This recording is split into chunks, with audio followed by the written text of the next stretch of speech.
global head of commodities strategy at RBC Capital Markets, explains that consumers could feel the impact almost instantly if the strait remains unsafe. The Iranians haven't physically blocked the passage, she notes, but insurance companies and shipping firms are unwilling to send vessels through an active conflict zone, fearing drones, sea mines, or missile strikes. The result? Tankers are now idling at sea, forming what analysts describe as a floating parking lot of oil, stranded in the Gulf. President Trump has reportedly indicated a 4-week military confrontation timeline, but experts warn that if safe navigation cannot be guaranteed, the world could see gasoline prices soar to $4 per gallon in the United States. For an administration that has staked its credibility on low inflation and cheap fuel, such a surge could upend both the domestic political narrative and global economic stability.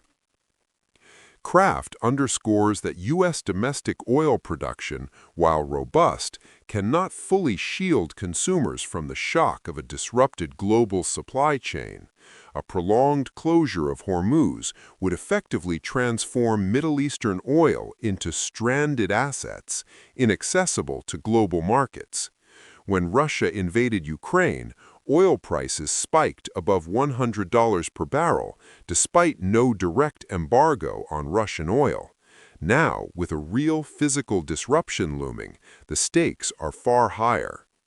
The impact extends beyond oil. The Strait of Hormuz also handles vast shipments of liquefied natural gas, LNG, vital for energy production worldwide.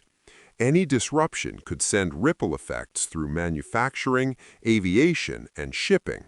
Already, Dubai International Airport, one of the busiest in the world, has temporarily closed, and regional airspace restrictions are compounding the logistical chaos.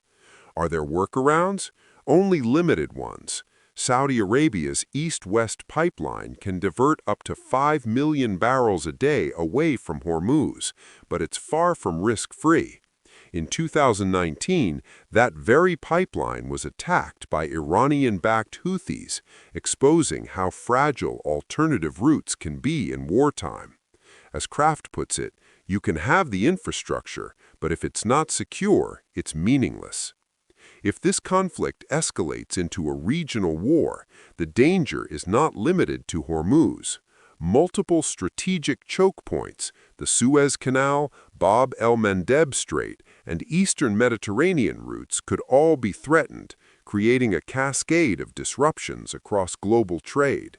The result could be severe inflationary pressure, shortages, and volatility across every major market.